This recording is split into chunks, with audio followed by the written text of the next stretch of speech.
আমি প্রায় 90 সাল থেকে বলে আসছি যে কোরআন মাজিদের গায়ে যদি মানুষ মিথ্যা কথা লিখতে পারে তাহলে আরও মিথ্যা কথা আছে। দেখেন, এক পৃষ্ঠা লেখা আছে দোয়া শরীফ খতমের দোয়া, কোরআন মাজিদ খতমের দোয়া। কতদিন দেখালাম আপনাকে, এক পৃষ্ঠায় বলেছি আল্লাহর কসম কিয়ামত পর্যন্ত কোনো মায়ের বেটা বলতে পারবে না যে দোয়াগুলি আল্লাহর নবীর বানানো, আল্লাহর নবী বলেছে। এক পৃষ্ঠা, আমার হায়াত পর্যন্ত সময় থাকলো কেউ যদি কোনোদিন বলতে পারে যে এগুলো আল্লাহর নবীর, তাহলে আমি সেদিন থেকে আর বক্তব্য দেব না।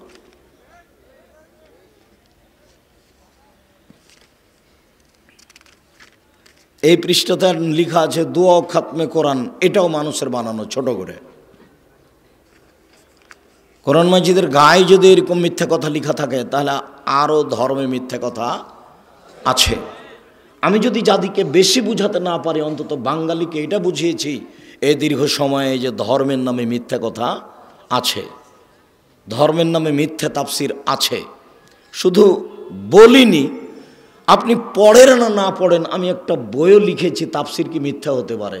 এটা সূচনা, আমার বিদ্যা বুদ্ধি কম, আমি ও দিয়ে জাতিকে দেখিয়েছি যে মিথ্যে তাফসির আছে।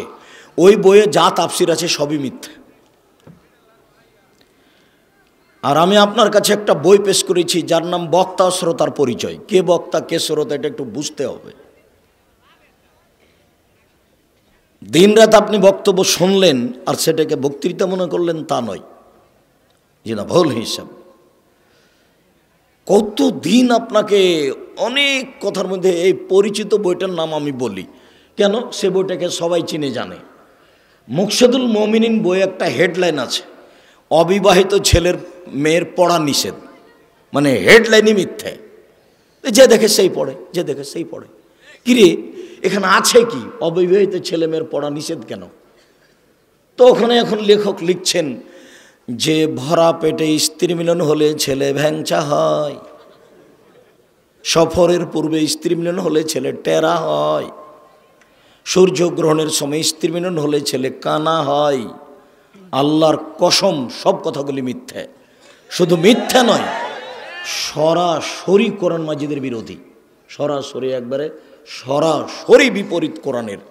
আল্লাহ তাআলা কোরআন মাজিদে বলছেন নিসাউকুম হারসুল লাকুম ফাতু হারসাকুম আন্না শাইতুম। পৃথিবীর মানুষ তোমাদের স্ত্রী, তোমাদের জমি। পৃথিবীর মানুষ তোমাদের স্ত্রী, তোমাদের ক্ষেত। তোমরা তোমাদের জমিতে আসো, তোমাদের খেতে আসো, তোমাদের স্ত্রীর নিকটে আসো তোমাদের ইচ্ছা মতো। সকালেই কি, বিকালেই কি, দুপুরেই কি, চন্দ্রগ্রহণ লাগলেই কি আর না লাগলেই কি। এ কথা আল্লাহ বলছেন আর লেখক এটা বলছেন। তার মানে কলম মিথ্যে আছে, বক্তৃতাও মিথ্যে আছে। কত শত কথা মিথ্যা ধর্মের নামে। কই কতদিন বলেছি, কতদিন বলছি যে সাদ্দাদের কাহিনী কোথায় আছে এটাই মানুষ জানে না। ঘটনা সত্য মিথ্যা পরে, কাহিনীটা আছে কোথায়। বুড়ি যে রাস্তা দিয়ে, নবী যে রাস্তা দিয়ে হাঁটতেন, বুড়ি সে পায়ে সে রাস্তায় কাঁটা পুঁতে রাখতো, একবারে নগদ মিথ্যা। মোহাম্মদ সাল্লাল্লাহু আলাইহি সাল্লাম একদিন ঈদের মাঠে গেলেন, দেখলেন একটা ছেলে কাঁদে। ও ছেলে তুমি কেন কাঁদো? বলে আমি এতিম ছিলাম, তাই কোলে নিলেন, আয়েশার কোলে দিলেন, আয়েশা নতুন পোশাক পরালেন, ছেলে খুশি হয়ে গেল। আর আয়েশারা গেল তোর বাড়িতে ফকিরের ভিক্ষা নেই, আবার নতুন পোশাক কোথা থেকে আসলো? ভিক্ষাই নাই। কত হাদিস নেবেন আপনি বুখারী মুসলিমের? ভিক্ষাই নাই, ভিক্ষাই জুটে না আয়েশার বাড়িতে। একটা মানুষকে খেতে দেওয়ার 11 জন স্ত্রীর ক্ষমতা হয়নি, মোহাম্মদ সাল্লাল্লাহু আলাইহি সাল্লামের নিজেরও ক্ষমতা হয়নি। মেহমান ফিরে এসেছে ব্যাক করে, হাদিস বুখারী মুসলিম। ব্যাক করে যখন ফিরে এসেছে তখন নিরুপায় হয়ে বলছেন তোমরা একটু আমার মেহমানটা কেউ নিবা না? তো আবু তালহা বলছেন আমি। ঠিক আছে। এবার আবু তালহা মেহমানকে নিয়ে বাড়িতে গিয়ে বলছে জানো আকরিমি যায়ফা রাসূলিল্লাহ সাল্লাল্লাহু আলাইহি সাল্লাম, ও আমার বউ দেখো মুহাম্মদ সাল্লাল্লাহু আলাইহি সাল্লামের মেহমান গো, তুমি একটু তাকে সম্মান করো। একটু খাওয়ার ব্যবস্থা কি কিছু আছে? না না না না না না, খাওয়ার ব্যবস্থা তো নেই। ছেলে মেয়েদের জন্য একটু খাদ্য জানিয়ে ছেলে মেয়ে বেঁচে থাকবে। আচ্ছা ঠিক আছে, ওটা রেডি করো। দিয়ে ছেলে মেয়েকে ঘুমিয়ে দাও, বাতি নিভিয়ে দাও। মেহমানের জন্য খানা পানি রেডি করো। খানা পানি রেডি করার পরে মেহমানকে ডেকে তার স্ত্রী বলছেন যে আমি একটু ল্যাম্পটা ঠিক করতে গেলাম, আরেক ঠিক করানো এটা ভান একটা, এরকম করতে করতে নিভিয়ে দিয়েছেন। তখন মেহমান বুঝলো যে আসলে মনে হয় নিভিয়ে গেল। তো তখন আর স্বামী স্ত্রী নিজে খায়নি, অল্প খাদ্য তো ওইটুকু মেহমান খেয়েছেন। এখন সকালে আবু তালহা রাসূলের কাছে আসছেন, তখন আল্লাহ রাসূল বলছেন, আবু তালহা রে, তোমার মেহমানি দেখে আল্লাহ হেসে উঠেছেন, আল্লাহ খুশি হয়েছেন। হাদিস বুখারী মুসলিম। মানে আম গাছে জাম ধরতে পারে, ধরে না। হুজুর ভুল বুঝেছেন। হুজুর মনে করেছেন যে আব্দুর রাজ্জাক সাহেব মনে হয় নিজের কথা বললেন, তাই হুজুর বলছেন যিনি 10 লক্ষ হাদিসের হাফেজ তিনিও চ্যালেঞ্জ দিতে পারেন না, আর আব্দুর রাজ্জাক সাহেব চ্যালেঞ্জ দেন। হুজুর ভুল বুঝেছেন। আমি যখন বলেছি বুখারী মুসলিম, তখন বলেছি আম গাছে জাম ধরতে পারে, ধরে না। অমাবস্যার রাতে চাঁদ উঠতে পারে, উঠে না। শোয়ের ছিদ্র দিয়ে লাঙ্গলের ফল ঢুকতে পারে, ঢোকে না। শোয়ের ছিদ্র দিয়ে লাঙ্গলের ফল ঢুকে যেতে পারে।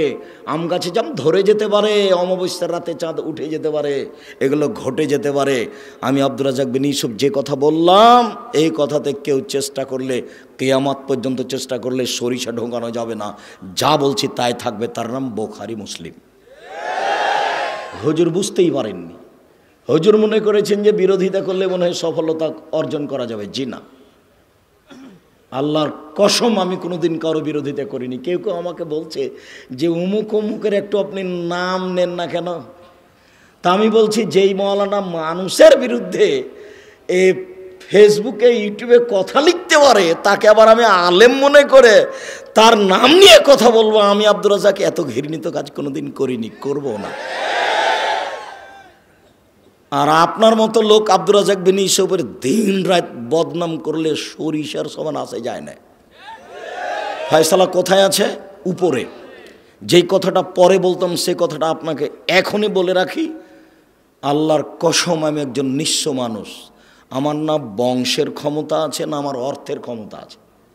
আমি এত নিঃস্ব মানুষ যে কচুর পাতার পানির মতো, কচুর পাতার উপরে যে পানি আছে টলমল টলমল করে, তেমন আমি। যে কোনো সময় আপনি আমার উপরে ক্ষমতা প্রয়োগ করতে পারেন। আমার মনে বড় স্বাদ, এ দেশের মাটিতে আমি উন্নত মানের প্রতিষ্ঠান গড়বই গড়ব, ইনশাআল্লাহ গড়বই গড়ব। আজকে বক্তৃতা দিচ্ছি, বক্তৃতার জগৎ দিয়ে ধর্ম চিরদিন টিকানো যাবে না। কেন? এখন আবু তাহের বর্ধমানীও নেই, আবদুল্লাহ বিন ফজল রাহিমাহুল্লাহও নেই, আব্দুস সাত্তার ত্রিশালী সাহেবও নেই, আবদুল্লাহ বিন কাজেমও নেই, দুরুল হুদা আইয়ুবিও নেই। তার মানে কয়েকদিন পরে আমরাও থাকবো না। তাহলে এই লাইনে আসার জন্য পথ কি? এই লাইনে আসার জন্য পথ প্রতিষ্ঠান, মাদ্রাসা। কথা বুঝতে পারলেন না মনে হয়? আপনাকে প্রাধান্য প্রতিষ্ঠানকে দিতে হবে, এ কথাই ঠিক। জানি না আপনার বাড়ির পাশে কোনোদিন গেছেন কি না। আমার বাড়ি চাঁপাই নবাবগঞ্জ, রাজশাহী। ওখানে এসে আপনার এখানে আমি প্রতিষ্ঠান গড়ি। 14 থেকে 16 বিঘা জমির ওপরে এদেশের সবচেয়ে বড় প্রতিষ্ঠান। 600 প্রায় ছেলে, প্রায় 400 মেয়ে বাংলাদেশের বিভিন্ন জেলার। 1000 ছেলে মেয়ে এখানে থাকা আবাসিক প্রায় সব। আর 1250 ছেলে থাকে ডাঙ্গিপাড়া পবা রাজশাহী। 715 জন মেয়ে থাকে ডাঙ্গিপাড়া পবা রাজশাহী। 2957 জন ছেলে মেয়ে আবাসিক পড়াশোনা করে। প্রায় 156 জন শিক্ষক শিক্ষিকা কর্মচারী। 17 লক্ষ টাকা বেতন লাগে। আমি নিঃস্ব মানুষ। আপনি কোনোদিন গেছেন? আপনার তোর বাড়ি কালনি। কি দেখাতে চাচ্ছেন আপনি আমাকে? বল হিসেব। আপনার লজ্জা থাকা উচিত। আপনি জাননি কেন? কি মনে করেন আপনি? আপনাকে আমি কখনো ভালোবাসি না, এখনো ভালোবাসি না। আপনার টাকা দিয়ে ডাঙ্গিপাড়া জামিয়া সালাফে চালাতে হবে, কথা আমি বলিনি। আপনার অন্তরটা তার উপরে খুশি হবে, দেখতে যাবেন, ভালো লাগবে, এটা চেয়েছি। আরে টাকা কে দিবে তো উপরওয়ালা জানে। টাকা কে দিবে? উপরওয়ালা জানে। 535 জন অসহায় ছেলে মেয়ে পড়াশোনা করে, তার 115 জনই এতিম। 535 জন ছেলে মেয়ের টাকা পয়সা খাওয়ার ভার এদেশের লোকজন বহন করে। কালনিরা কেউ আছে কিনা সেটা আমি জানি না। 535 জন ছেলেমেয়ের খাওয়া ভার এদেশের লোক বহন করে, তার মধ্যে 115 জন শুধু এতিম। দেখেছেন কালকে আপনার বাড়ির পাশে আছে। আমি এটা দেখতে আসি শুধু রাজশাহী থেকে, প্রায় 600 ছেলে আছে, প্রায় 400 মেয়ে আছে। সারা বাংলাদেশের বিভিন্ন জেলার, চট্টগ্রামের আছে, সিলেটের আছে, রংপুর, দিনাজপুর, লালমনিরহাট, নীলফামারী, কুড়িগ্রাম, পঞ্চগড়, ঢাকা ওইদিকে আপনার যশোর, খুলনা, আপনার যে মেহেরপুর, ঝিনাইদহ, কুষ্টিয়া, ওইদিকে আপনার চট্টগ্রাম, সিলেট, বরিশাল, প্রায় জেলার আছে, ওখানে আছে, এখানেও আছে।